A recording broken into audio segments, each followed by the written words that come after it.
How's it going, everyone? This is Christian Duque from votingagainstthepeople.com, where we expose elected officials and superdelegates that vote against the people.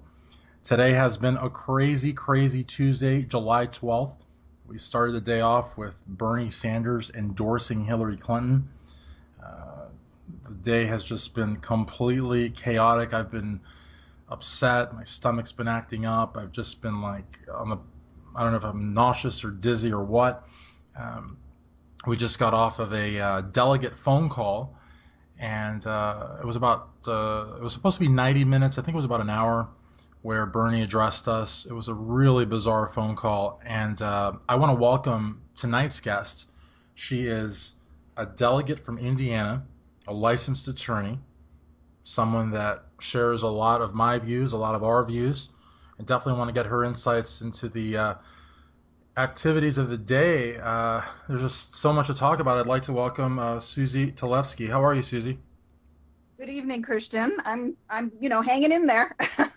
It's been, I was going to say, I was going to ask you, so what's new? But I mean, today's been such a ridiculous, outrageous day. I don't know what adjective to use. So I guess let's, I know that I had said that we were going to start with the delegate phone call because most people aren't privy to what was discussed. But I guess let's start chronologically. And we knew that today was going to be, something was going to happen. You know, Bernie Sanders had been talking about it. The press, of course, you know how the press are. Any chance they get to suggest that Bernie will be dropping out is a big heyday for them. That there was going to be something going on in New Hampshire today. And it was going to be a joint appearance between Bernie Sanders and former Secretary Hillary Clinton. I'm just going to say what I thought of the endorsement speech. And then, of course, I'd like to hear your thoughts. And, of course, I'd like to hear more of your thoughts than mine because, you know, I'm pretty vocal already today. But I found that, you know, Bernie's speech was a little sugary for my taste. It was a little much, a little forced, I think. I thought it was very cute when Hillary Clinton said that she ran a clean campaign. I don't know if she forgot that Debbie Wasserman Schultz rigged the entire process, or that there were less than half the debates in 2015 and 16 as in 2008. I don't know if she forgot that many of the super delegates endorsed her as far back as August of 2015, long before Iowa. And I don't know if she recalls the hundreds of thousands of voters that were turned away in New York, or the voter records that were purged, the shenanigans in California where they announced her the victor in the early morning hours of, June 8th. And just a couple of days ago, they actually finished counting, which is outrageous that it took them a month to count all those votes, but yet they gave her the win, according to the AP, with 97% of the precincts reporting such nonsense. So I just thought it was a very, very bizarre endorsement. What was your take on Senator Sanders' endorsement of the former secretary? Yeah, it was a bit strange, of course. I really didn't know that he was going to be in such accord with her. Basically, it would seem like a bit of a love fest to me. So it was kind of shocking. I guess he totally forgot about what James Comey had said just a few days ago as he testified in front of Congress and went through all of the misdeeds that she had conducted, during her time as Secretary of State. I couldn't believe some of the things that were coming out of his mouth. I was very shocked, actually. I mean, honestly, it was a little bizarre also because these are two candidates that, while I guess in the same party, I mean, Bernie Sanders is really an independent caucusing with the Democratic Party. I know he joined it last year, but really he's an independent.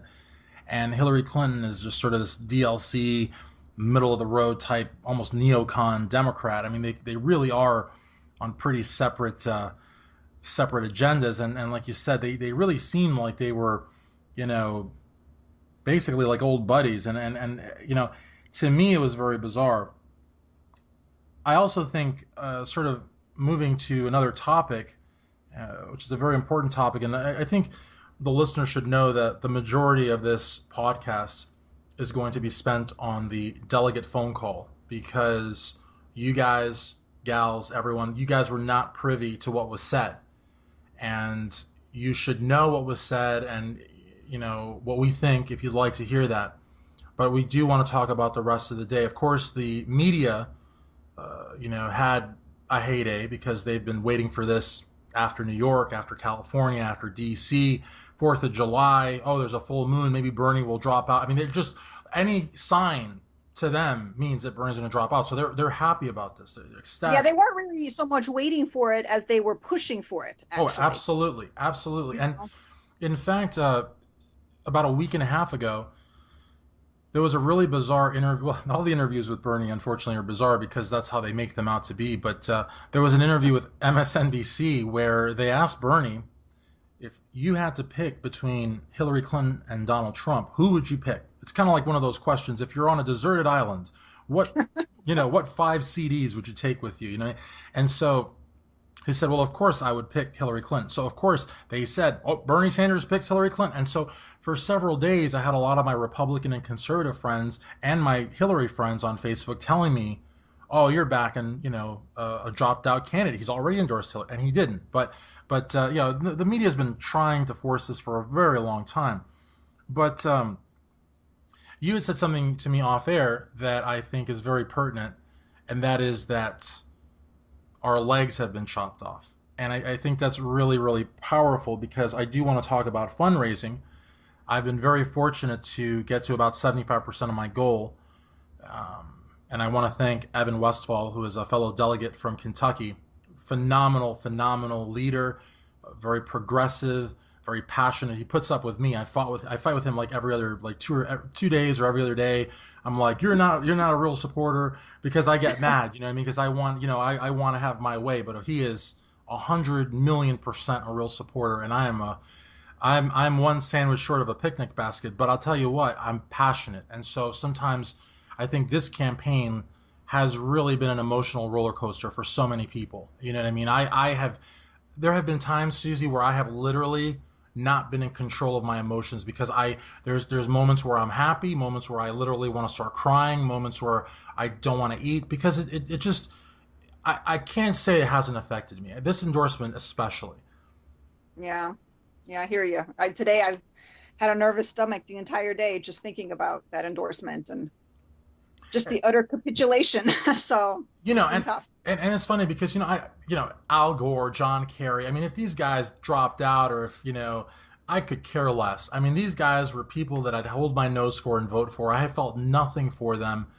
Bernie Sanders, I've knocked on doors, I've phone banked, I've donated money, I wear the shirts. My God, it's like I feel like I have a vested interest to get all legal. You know what I mean? And it's just crazy because you know. Anyways, when you say that our legs have been broken, I think that's a very important sentiment because aside from all the political ramifications, all the speculation, the one thing that Bernie's endorsement seems to have done is essentially destroyed delegates' ability to raise funds on social media. I mean, what's your take on that?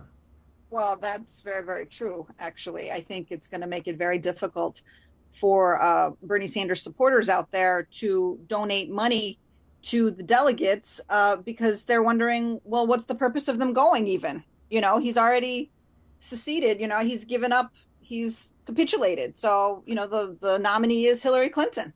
And I mean, for people to part with their hard-earned money, there has to be a very strong reason for it. They have to really believe in something and that something, in fact, will make a difference.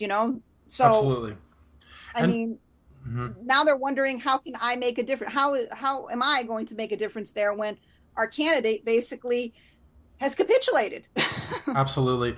And I one thing that I found very there were a lot of things in Hillary Clinton's speech this morning that I found quite obnoxious and quite I don't know. It wasn't blatantly rude, but it was just things about Hillary Clinton for many many years, and this has been widely accepted even in her own camp. Bill Clinton was always the one that spoke to the press. Hillary Clinton, throughout her Senate race, her time as Secretary of State, has never really done very well with the press or large audiences, even when she did that dressed as a pig, sort of Arkansas, back south humor. Nobody laughed today when she made that comment. And when she said today, and I know, Susie, I don't think you listened to her speech because I think No, you turned the I just TV listened up. to Senator Sanders, and that was it. That was Yeah, enough for me. but Couldn't take any. being a glutton for punishment, of course, I listened on. She made a very, very, very stupid comment. I thought very insensitive comment. She said, "By the way, we also accept $27 contributions." And, Oh gosh. and I, I was like, I couldn't believe that she said that. And of course, Bernie, he's forcing a smile. He's probably thinking, oh, I wish an asteroid just fell on you right now. But the thing about it is that, you know what I mean? But Of course, she accepts those contributions, but she prefers of $350,000 per course, plate of contributions. That's what she course. prefers. I mean, and so, and when you say that people on our side, it's tough for them to part with their hard-earned cash, their hard-earned money. Those $27, I know of people here in Kentucky that are making $400, $500 every 2 weeks after taxes, and they're still giving $27 a week religiously, since as Mhm. far back as, I don't know, since he got into the campaign, and they give it with pride. But Hillary Clinton, as you pointed out, is giving these speeches for, what was it? The Goldman Sachs speeches were, I think, $330,000 for 45 minutes. It's not even an hour. But which, by the way, she never released those transcripts, which is, of course, Exactly. a testament to her transparency as a candidate, and probably a good preview of what we have to come. But nonetheless, it really speaks to the fact that people that support Bernie and that support the delegates have never been stingy with the movement, but now that Bernie has seemingly capitulated, seemingly conceded, as you said, the legs of the delegates have basically been broken in terms of fundraising. Who is going to contribute to basically a candidate that does not want to run? But we're going to talk more about that when we get back to the call, because if that was the case, then at least we could, sort of lick our wounds or whatever and move on. But actually, that's not the case. But so what the other thing that I found really bizarre too, is that in the speech, well, actually, this is more of the phone call, so I guess we'll go to the phone call. But the endorsement itself was just very bizarre. And one thing that I'm a history buff, and one thing that I thought, it sort of looked a little bit like the Treaty of Versailles, which I don't know if folks are familiar with. Treaty of Versailles started in World War One. The Germans have a history of starting world wars. I don't know. They do that and make really good strudel. In any event, they started World War One. They lost terribly, and after all the devastation they caused, the French brought them to a train car in Versailles and forced them to sign a just completely humiliating surrender that, in a large part, created horrendous economic conditions in Germany, and it was just terrible. But then, as when Hitler came to power, he invaded France. He brought back these French generals back to that train car, back to Versailles, and forced them to sign a humiliating surrender. The reason I bring that up is because Hillary Clinton is the one in the driver's seat right now. Bernie said it during the conference call, which we're going to talk about in a second, and he said it during the speech this morning. And so it's very bizarre to me that Hillary Clinton picked the very, very first victory state for Bernie Sanders to be the state where he capitulated. Again, I don't know if she was trying to humiliate him. I don't know if the "we accept $27 donations too" was a dig, but she's not the nicest person, and I would not put it beyond her to do something like that. But that's up for interpretation. So, I guess now what we're gonna. This is such a delightful conversation that we're having. As people are just gonna listen to this and just want to, I don't know what, go play in traffic or something. But um, let, let's talk. I mean, if the endorsement wasn't weird enough, and the fact that our, and again, and I really don't want to just glance over this issue with delegates funding. But I guess what I will say, and I kind of want to get your feedback on it too, is that to the folks at home. You know, Mhm. Bernie did concede, apparently, but there's 1,900 delegates, like Susie, like myself, and at least myself, I'm going to Philadelphia to vote for Bernie Sanders. He's my pick for president. He is, I actually want to talk a little bit about Charles Grabsky. Now, Charles Grabsky is a political theorist. He is a political activist. He's active with PINAC, which is Photography is Not a Crime. He was a professor at the University of Florida. His credentials are just amazing. Now, Charles Grabsky has said something during our previous podcasts that has a lot of truth. And that is that the purpose of a convention is not the November election. The purpose of the convention is for delegates to pick the best candidate and to iron out a platform. Okay, so to me, I really want the folks at home to know, if you want the progressive values of our political revolution. I mean, Bernie had a very good slogan, and it's more than a slogan in my book. It's a message. Hashtag not me, us, which I think speaks to the fact that this has never been a cult of personality. This is not Bernie and a bunch of sheep. This is Bernie Right. and a bunch of fellow intellectuals, revolutionaries, whatever you want to call it. And so the fight is still very real. And Bernie can concede up and down Pennsylvania Avenue if he so chooses. But there are 1,900 delegates of iron disposition that have been subjected to all sorts of trials and tribulations that are ready to go to Philadelphia and fight on.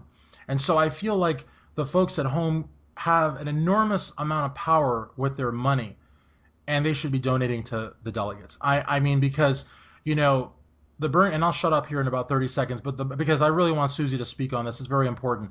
The Bernie Sanders campaign, and there's a big distinction also. I really want to really hammer that in, because there's a big distinction between Bernie Sanders, the man, and the Sanders campaign. And when I say the Sanders campaign, I'm not even really talking about Jeff Weaver. I'm talking about the hired hands. Usually when you say hired hands, it's derogatory.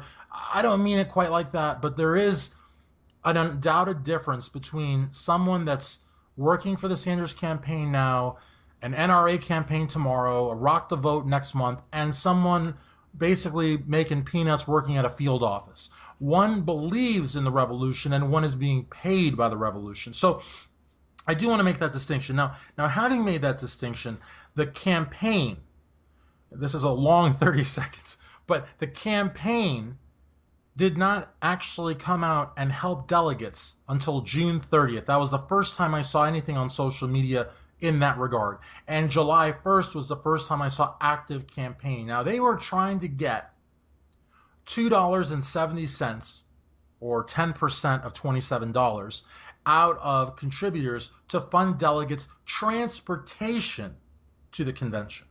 Later, it was said that it was to help with lodging and this and that.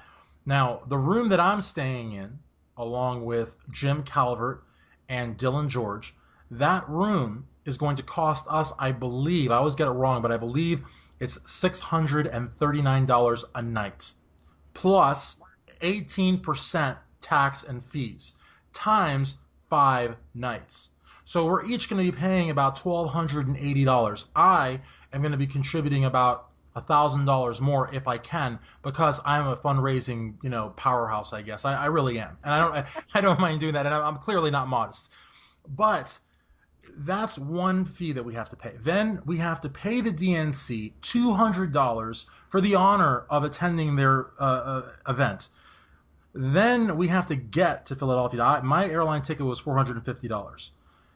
Other people are taking the bus for about $150. Other people are renting cars. The point is, everybody is paying something to get there. Then, of Right. course, we have to eat.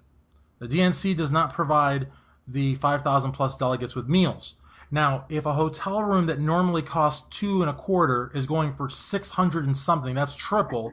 You can expect that meals are also going to be largely inflated, because when there is demand, you know what I mean, or whatever, the prices go up. So you can expect to spend anywhere from $50 to $100 a day on food. So I mean, there's just so many expenses, and people, by giving $2.70 from July 1st to whenever it was that they stopped doing it, are under the impression that we are being taken care of, that we're going to be dressed to the nines, that we're going to be wined and dined, and that we're going to be chauffeured around like, basically country club swine. And you know what I mean? And the reality of the matter is most delegates don't have a pot to piss in. So I hate to use such vulgar terminology, but it's the reality. So, we have a campaign, not a candidate, but a campaign that I believe at this point in time is basically hired hands. And our interests, the benefit of the 1900 is not on their priority list. So that was the longest 30 seconds ever. It was like the 7 days of creation in the Bible. But Susie, if you want, please sort of chime in here on the fact that we're not we, because I'm funded, but I mean we, the collective we, as in delegates, yourself included, talks about this insanity that is the whole funding behind the machine, behind the 1900, and Bernie wants the full 1900 in Philadelphia. How is that supposed to happen? I mean, are delegates supposed? I mean, Susie's an attorney. I'm an attorney. The guy next to us could be a plumber. The guy next to us could be a small business owner. Yes, that's exactly what he said on the conference Are, call. are we expected to spend $4, $5, $6,000 to do our civic duty? I mean, this is outrageous. You know what I mean? So I really feel like they left the delegates out in the cold. Yes, Christian, I'm very worried about how some of the delegates are going to get there, especially the ones who started fundraising late, like I did, because I was not initially elected. I'm actually a replacement for someone else, and I found out about a week later. And then it took literally another week to get me on to the Indiana, official Susie, delegate role. Yes? please tell. And this is crazy, folks. This is crazy. If I know you can't say names and you really shouldn't, but can you give a little bit more of an explanation why you were picked late in the game? Well, it's actually a kind of a strange, funny story. There were. I'm here in the first congressional district of Indiana, which is Northwest Indiana, right next to Chicago. Okay. And the first congressional district is comprised of Lake County, which is the closest county next to Chicago, and then Porter County, which is the county that I live in, and a small part of LaPorte County. And so we were allocated eight Bernie Sanders delegates. I'm sorry, it was 8 delegates total. So 4 Bernie Sanders, 4 Hillary. So of course, it has to be divided up between men and women. So Bernie got 2 women and got 2 men. So there were 4. I can speak to what happened on the women's side. There were 4 women that were running. One of the ladies actually was not interested in running by the end of it. So there really technically 3. And what happened was the county chairs decided that they were going to have a slate. A slate, basically, I don't know if you know this exactly what it is. I'm sure it's the same word used everywhere. It's Well, basically explain it. Explain it in case some folks don't know what it is. I might not know what it is. right. From what I can say is basically it's the recommended panel of people that the powers that be want to attend the convention. So the powers that be here were the county chairs, and I was not on their preferred slate. So they picked, a couple of other people, but one of the ladies that they picked, nobody really knew her in terms of the Bernie Sanders campaign, the Bernie Sanders state delegates that attended the Indiana State Convention. But she was really pushed by the party chair for the first district here, and she ended up being elected. And right after the election, there was just buzz all around that, hey, how did this lady get elected? Because, she's actually a Trump supporter. Oh my gosh. And, Oh my God. and that was pretty shocking, actually. And indeed, within a couple of days, it was confirmed that she was a Trump supporter because she had a Facebook account that was open, basically open to the world. And you could just go on there and you could see that she had about 40 to 50 Facebook pages that she had liked that were all related to Donald Trump, Melania Trump, Rush Limbaugh, Chris Christie, all these people. And so, needless to say, the Bernie Sanders supporters here really kind of threw a fit because they were outraged by this. And she ended up withdrawing. I won't say her name, but I was that it happened so quickly actually after the convention that the delegation had not been certified. It had been pending certification. So fortunately the Sanders campaign decided that, I should be the one to go. I'm actually a legitimate, Sanders pledged delegate. I volunteered for Senator Sanders in 3 different states. I volunteered in Iowa for about 4 or 5 days. I drove a group of people from Chicago there, and I spent, my entire time from morning till night volunteering for the campaign, driving all around Dubuque, Iowa, and That's awesome. going door to door. And I also attended one of the caucuses there, which was a really great experience for me to see how the caucus process functions, because we don't have that here in Indiana. And And I also volunteered in New York City. I used to live there, so I went back to New York City actually for a few days and volunteered in my old neighborhood in the Upper West Side. And then I spent most of my time volunteering here in the First Congressional District of Indiana. that's So phenomenal. I spent an immense amount of time volunteering. So you can imagine how difficult it was to see that a Trump supporter had been elected. And I was like, oh, you've got to be kidding me. And Unfortunately, the campaign really did not. I would say they did not vet her properly. yeah, Unfortunately, well, she slipped through the cracks. Is what happened. and that's the thing, the powers that be, some of these guys, they can't even boil water, but they've got power, and it's, they pushed her along. There's a lot of interesting characters in our campaign. I mean, I might get in trouble for saying this, but I don't care. There's a credentials committee member. His name is Keith Mundy. He's I believe in Cleveland, Northeast Ohio. He's running for Congress with our movement, and for 4th of July weekend, he, basically confronted me online, and he said, "Oh, you can't talk about burning your bus. You can't talk about this or that. So say I." He actually ended a public message with "So say I," Keith Mundy. Real bizarre. And I wasn't even advocating burning your bus because I'm not burning your bus. But I do believe that we can talk about it. I don't think we have to surrender our civil rights to go into the convention. In any event, I haven't heard back from him in a while because he was clearly making up the rules. But I got to say, to vet a Donald Trump supporter as a delegate, man, that really takes the cake.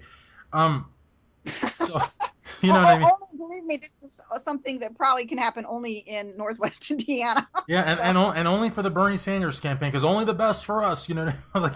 But I got to say though, I really do feel though that your statement on breaking the legs of our fundraising abilities, I really feel like this endorsement again, and we're going to talk more about the endorsement during the conference call, but I feel like the endorsement was not necessary, especially given what we're going to talk about the conference call. It was not necessary. It was really bizarre, and it really didn't achieve anything except for hinder delegates from raising money. I mean, I don't know what else it accomplished. I really don't know. But let's talk about this call, because this is all we seem to be talking about. We're sort of dancing around this call. So basically what happened was, about a couple hours after the bizarre Bernie Sanders endorsement in Portsmouth, New Hampshire, I got wind of a conference call for delegates that was going to be taking place. And right around this time, I was talking to Susie. We were talking throughout the day, just completely just blown away by everything that was going on, and planning on doing this podcast. And Susie, to her credit, recommended us doing the podcast after the conference call, which I think is just, which I did not know about. You told me about it. I told her about it, but I thought it was genius of her, because I mean, obviously now we're armed with most of the information that's out there, and we can give you the absolute best possible program. But I told her about this conference call, and what's bizarre, and since the DC primary, we've always been the underdog. We've always been the underdog. We've always known that we had less money and less campaign support staff, and we've always known this. But we've always also been blessed by having a very effective and very resourceful campaign apparatus. But since the primaries officially ended in DC, and I think arguably we could make the case after California, but after DC, it's like this once efficient campaign apparatus has just been breaking down more and more day by day, to the point that now I got an email about a conference call that was supposed to explain Bernie Sanders' endorsement speech. Susie in Indiana did not get the email. And if I did not tell Susie about the email, she probably would never have heard of it. Now, during the conference call, they even made an accommodation several times, especially at the end. I know they said it at the end, that they were going to have another call, not play the recorded, not, in other words, not record today's call and play it again, but have a whole other call, I would imagine, with Bernie on it again because of quote unquote technical difficulties. Hogwash. Not because of technical difficulties, because probably half the delegation didn't get the email. Okay? So we have a very real problem, and this phone call, if the endorsement speech wasn't bizarre enough, this phone call takes the cake. So what I'm going to do, I just want to touch on three very quick issues and sort of let Susie, of course, take over. Three things that I got from this phone call that I thought were very, very bizarre, and why I don't understand why Bernie endorsed Hillary in the first place. Number one, he made a point of saying that the campaign was not suspended. Yes, Number very true. number two, Surprising because, yeah, I would think if you endorse someone that means you're not running for the nomination anymore. But he made it very, very clear that he has not suspended his campaign, that he wants all 1,900 of his delegates there, and that there will be a roll call vote. And he expects us to back him up. Absolutely, which was my second point, and which is even more bizarre because we have to go back to what Susie said about breaking the legs of fundraisers or of delegates' fundraising abilities. And so it's so powerful and so precise on its face. Because in the morning, okay, let me put it to you this way. I blasted, which is just a social media term, I blasted Susie's story to several groups in the morning, and I think we raised like, I don't know, like 50, $60, which was cool.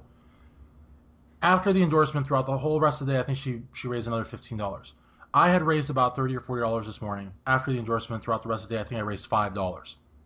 When we say that Bernie's endorsement has, quote unquote, broken the legs of delegates' fundraising abilities, it's not speculation. I mean, we actually have some sort of statistical evidence, even if it's just from our own personal knowledge, but it has undoubtedly affected delegates' ability to fundraise. So, yep. What's bizarre about that is that in the morning he drops this, this news, and it hinders delegates to the point where fundraising is just stopped dead in its tracks. But then later at night, as Susie pointed out, he wants all 1,900 of us, to be in Philadelphia for a roll call vote, and he wants us to vote for him, which I'm going to do, Susie's going to do, I presume. That's always been the plan. And he also says the campaign has not been suspended. And furthermore, point number three is he says that there are still issues that we are going to take to the floor and fight for. Issues that were not resolved in Orlando that we're going to fight for in Philadelphia. Now, I ask you this because there's been rumors, I've even seen this in the Kentucky delegation. There have been rumors that Bernie was threatened and that if he did not endorse, that Hillary's camp were going to shoot down every single one of our platform initiatives on the floor of the convention in Philadelphia. Now, that clearly is bunk, because if Bernie is saying that we are going to Philadelphia to vote for him in a roll call vote, that we are to stay loyal to him, that the campaign is not suspended, then that is completely contrary, rationally speaking, to someone saying that you have to endorse to at least walk away with something. So basically, right, what we have is Bernie Sanders AM telling us it's all over, let's support Hillary. And then we have Bernie Sanders PM telling us we're still in this, we want you to fight, and we want you to vote for me. So it's like two right. Bernie Sanders.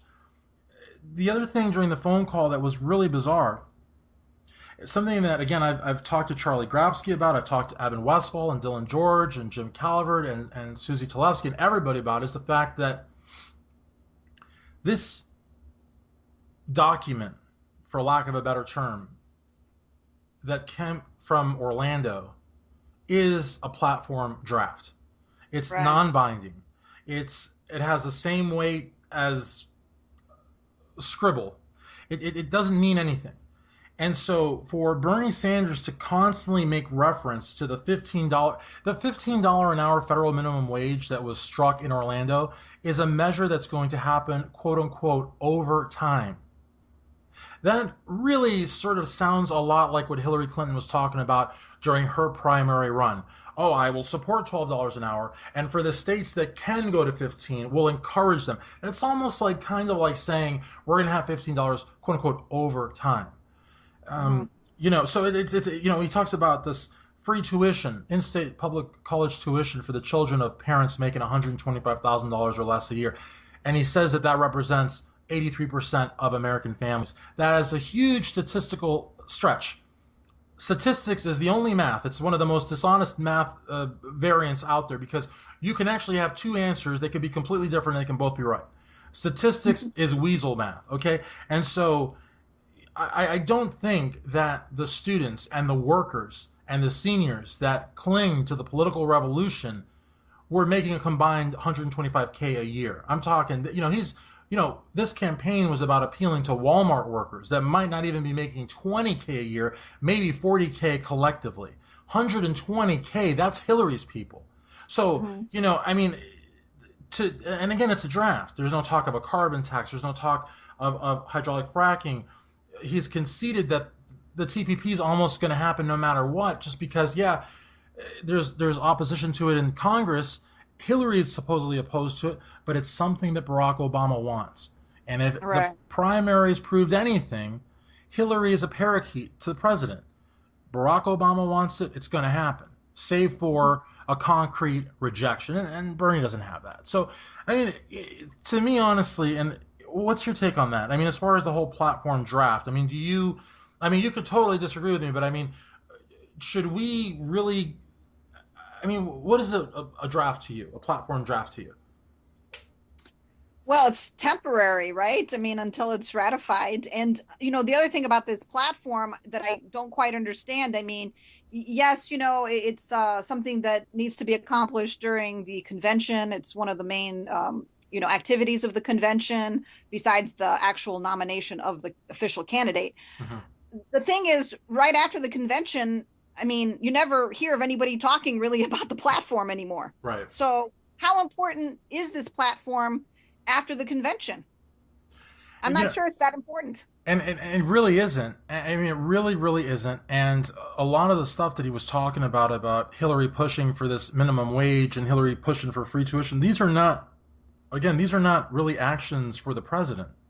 The president may have executive agreements and executive orders and this and that, but this is really something that's going to fall on Congress. So again, the president doesn't write law; the president enforces law. So again, I feel like Bernie is being a little. I love Bernie. I will always be loyal to Bernie, and Bernie has to sell something that I don't believe that he truly believes in. This is not. At the end of the day, we do have to unite. Or at least that's one of the approaches. And we do have to stop Donald Trump. But again, as Charlie Grabsky correctly points out, that is not the purpose of the convention. And another point that you made, a phenomenal point that you made earlier today, is that we don't even know for sure if Donald Trump's going to be the GOP nominee. There's so much opposition to him. Exactly. Throughout his, talk tonight, he kept referring to the fact that, he must help, defeat Donald Trump. He's going to devote his efforts to defeating Donald Trump. And, it was basically, it's a campaign against Donald Trump. The problem with this is that, Donald Trump is the presumptive Republican nominee. Correct. The Republican National Convention takes place next week. And it's well known that the establishment Republicans are horrified by the fact that he may end up as their nominee. And there are Republicans, as we speak, plotting, to make sure that that does not actually happen. So we cannot say 100% that Donald Trump will emerge from that convention as the official nominee. So I'm not quite clear why they just didn't wait another week, at least minimum, okay, right, to find out. Let's see what happens at the Republican National Convention. Really, Donald Trump is the Republicans' problem at this point in time. And they're going to try to deal with this problem. The established Republicans do not want this guy to be their leader. So, it would have been a wise move, I think, to wait and see. It's still a question. Yes, he probably will be the nominee, but it's not 100%. We're going to see what happens. I would not underestimate any of the establishment Republicans. This guy, Donald Trump, is bringing down their party. He is destroying their party. Do you think that these, establishment Republicans are going to let that happen? Just sit there and let it happen? I mean, I think they're going to put up a fight at this convention. There will be some Machiavellian moves at this convention. Then what does that mean to the Democrats? I mean, again, that's why I think Charlie Grafsky's point is so well taken, is that it's not our job to worry about November at the Philadelphia convention. That's a completely different animal, and we don't And it's have not to. our job to worry about who the Republican nominee is either. Exactly. That's And not our job. it's not And our, yeah. unfortunately, today, he kept repeating, we got to defeat Donald Trump, Donald Trump, Donald Trump. Again, he's a red herring. He is put out there basically, in a way to distract us really and mislead us from the true issues that we have in this country. And unfortunately, a lot of people have fallen for it. And the one thing during the conference call is I do not feel like he explained adequately why he ended up endorsing Hillary Clinton today. Why not wait until the last day of the convention when we've already gone through the roll call vote and she, officially wins, Right. And then, of course, once we have the numbers in hand and it's completely official, yes, okay, I concede, I've lost, I endorse Hillary Clinton. He Sure. kept telling us he's going to take it all the way to the convention floor. And that's, I mean, and again, that's something that, but what is hard to wrap our heads around, and I'm really not trying to be melodramatic here, but it's hard not to be, because Bernie AM did not keep the promise of going to the convention, of having a contested convention, and of fighting till the very end.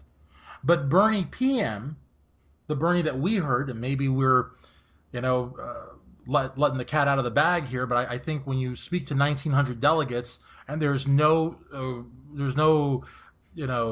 gag order, there's no talk of confidentiality. I mean, there was nothing in the call at all that said that we had to keep silent. I think it's pretty clear that we're going to share with folks what we heard.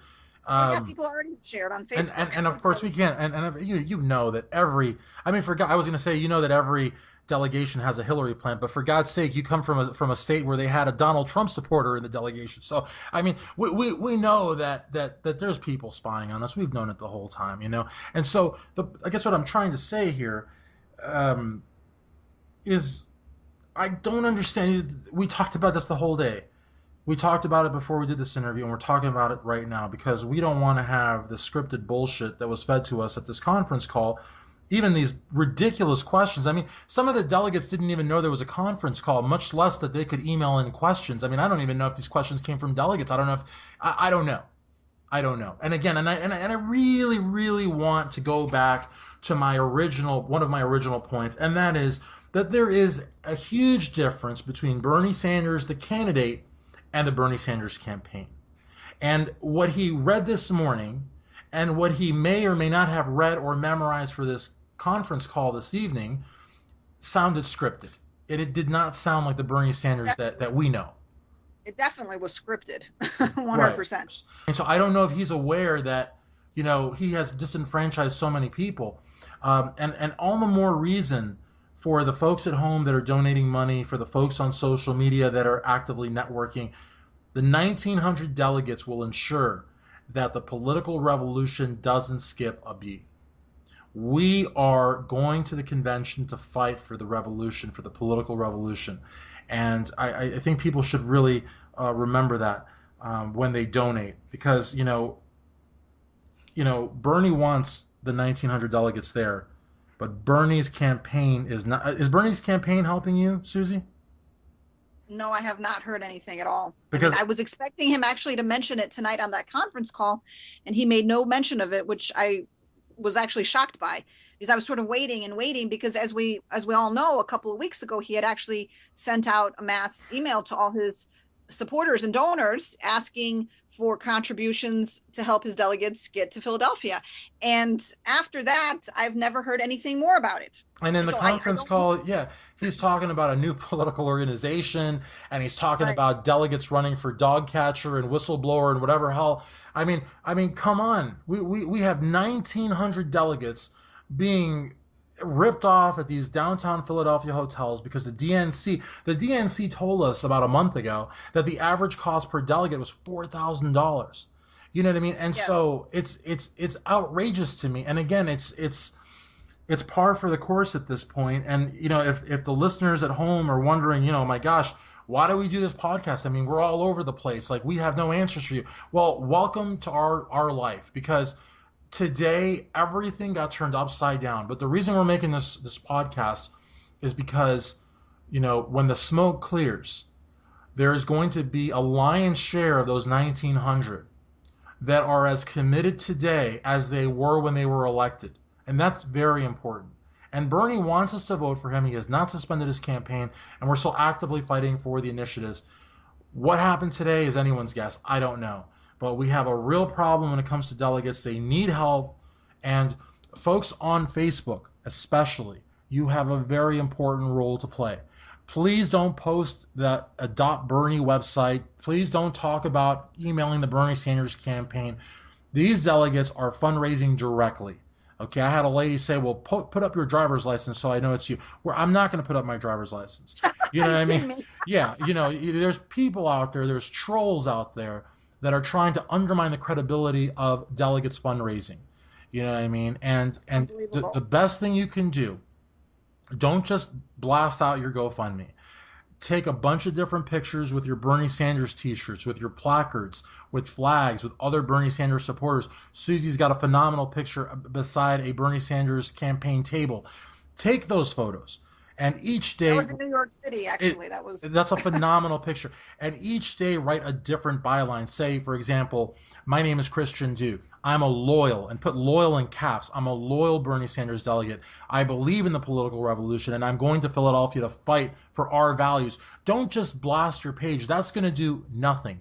The people need to know where your heart is, what you want to do with that very, very powerful delegate vote.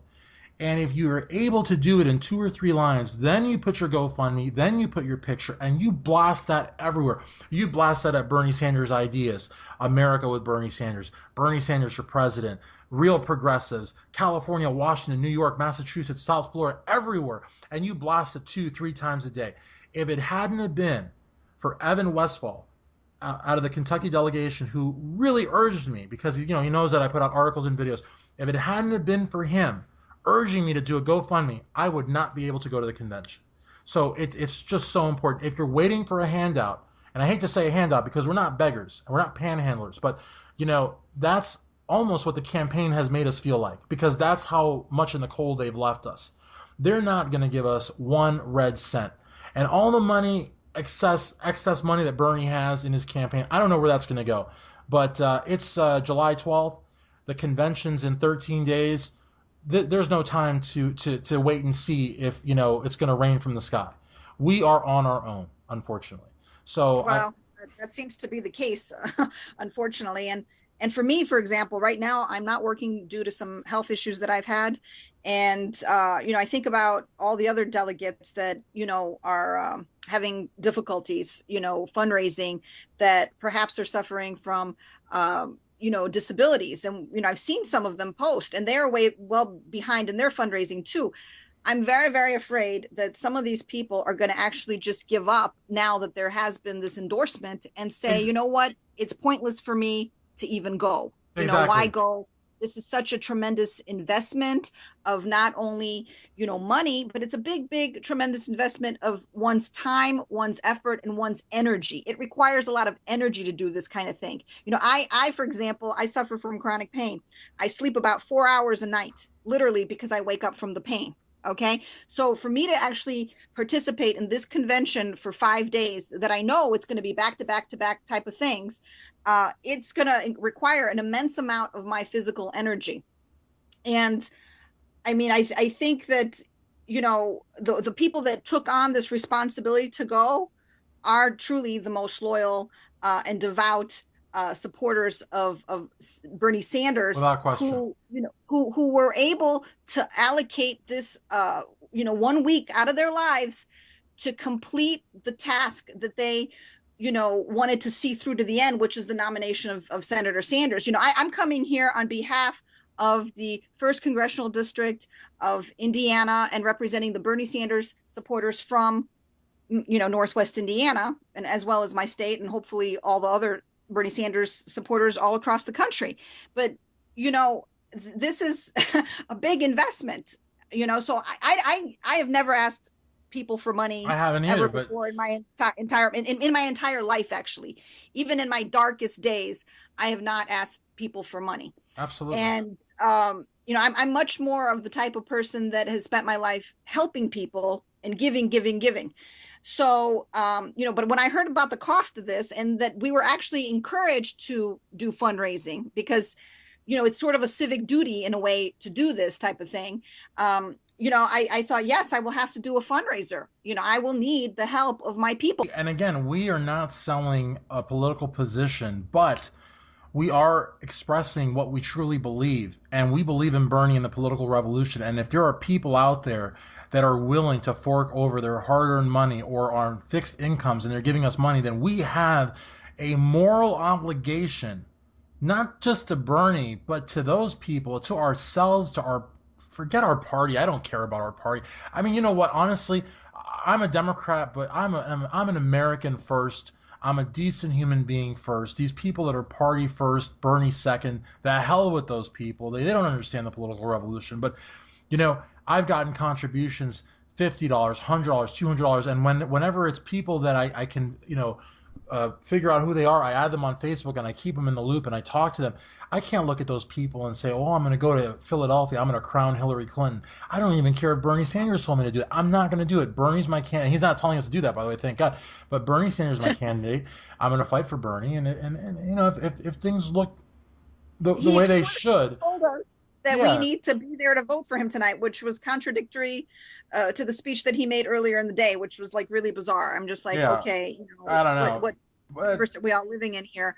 And I think it's going to be very interesting to watch the Republican National Convention next week because there is a chance that Donald Trump will actually not wind up being the nominee. And so I would love to see then what's going to happen at the DNC. absolutely. I hope that in the coming days, Bernie Sanders, uh, you know, whatever he does, I hope that he is transparent about it and clear because today he was completely all over the place. And we cannot afford much more of that because we are going to lose huge chunks of our support to the Green Party.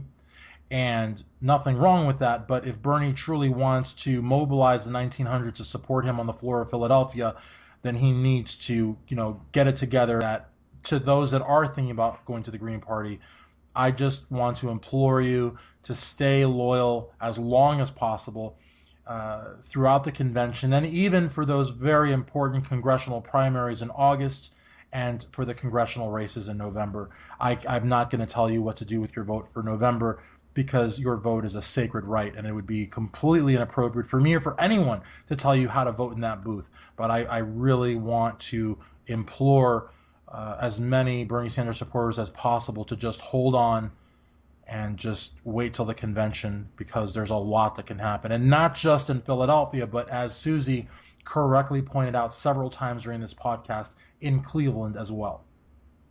Right. And, I just want to let everyone know out there that I am unwavering in my support of Bernie Sanders. And my full intention is to go to this convention and support him 100% all the way through the convention, no matter what happens.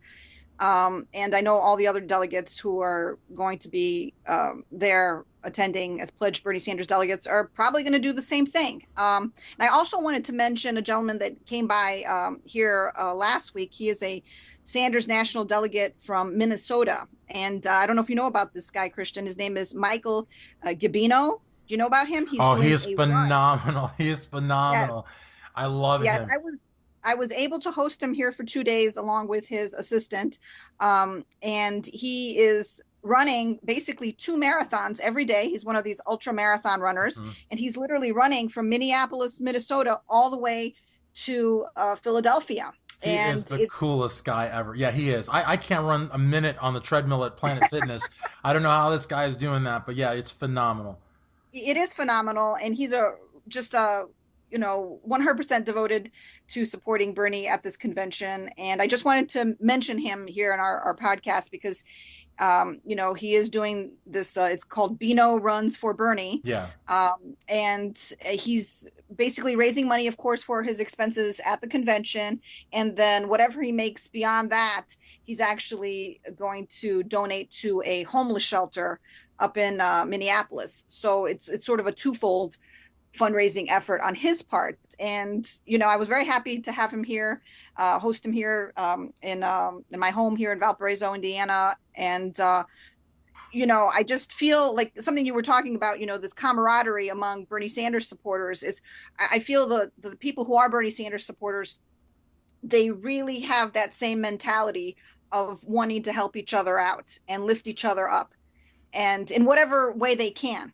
Sometimes people do it financially. Sometimes people do it in other ways. Like, I couldn't do it financially because obviously I'm doing my own fundraising effort, but sure. I was able to do it in terms of giving him a place to stay for 2 days and making sure he was well fed, and, all the thousands of people out there who went out and volunteered countless hours, basically, knocking on doors, canvassing, phone banking. There's no way any of this would have been possible if we all didn't stick together and have that same mentality of generosity in our spirits. And so when I meet other Bernie Sanders supporters, I'm always excited and delighted because I feel I've met my tribe, essentially. Absolutely. And I also want to mention we've got someone in our delegation also. Her name is Constance Scrubs, and she is actually behind making T-shirts for everyone. And it's just there's just no shortage of people that are just. It's a family. Michael, though, is like God, though, with a lowercase g. I don't want to offend any of our religious friends, but he is. I want to hug this guy. You know what I mean? But I'm scared to because he's been running so long. I don't want to break his ribs. But I'm just so overwhelmed by what he's doing, and you know what I mean? It's just phenomenal. It's just absolutely phenomenal, and and Bernie's phenomenal, and I love Bernie. I've never. And again, we're probably going to go to more than 90 minutes, but I've never knocked on door. There's some shady ass people in Louisville, and no offense to them. There's shady people everywhere, but I knocked on some really weird places. I knocked on places with signs that said no soliciting, and I was like, the lawyer in me was like, well, I'm not really selling Avon here, so maybe I can finagle my way around this. And some folks, I thought like there's probably a lot of firearms here, so what I would do is I'd put a door hanger and I'd ring the doorbell, and man, I'd run like Michael Johnson or whatever his name is, and and they'd come out of the house, and I'd look over my shoulder, and be like, I don't know, I'd play like I didn't know what was going on, And I wouldn't turn around because I was wearing a Bernie shirt. So I just kind of look over like, I don't know what you're looking for. So the reality is I would never do that for Hillary Clinton or for anybody else. And, Well, I've been following Bernie Sanders since about 2007, 2008. I became familiar with him when I lived in New York City and, started following him when he showed up on Thom Hartmann's show. Yeah. And, really, listening to what he had to say. And I was like, wow, this senator, he's absolutely the best United States senator. Why can't Indiana have a senator like this, And really, I was praying that he would run, because for me, income inequality is one of my top issues along with campaign finance reform. And he's really one of the only candidates who really ever mentions it. So when he decided, there was when there was speculation that he was going to run, I said, doggone it, if Bernie Sanders runs, I will do everything that I can to help him win. The time is now. And the time is now because the people are ready for anti-establishment candidates. People are sick and tired of the establishment. The status quo has got to go. That's the bottom line. Absolutely. And I'm so happy that Hillary Clinton is no longer calling herself a progressive, because I felt like it was like, comedy hour at the Holiday Inn. She is not a progressive, But anyway, she has a cute sense of humor, too. She thinks she ran a clean campaign. But in any event, I really, really want to thank you for taking the time. This interview is probably going to be about 100 minutes. I want to thank the 5 people that are still listening.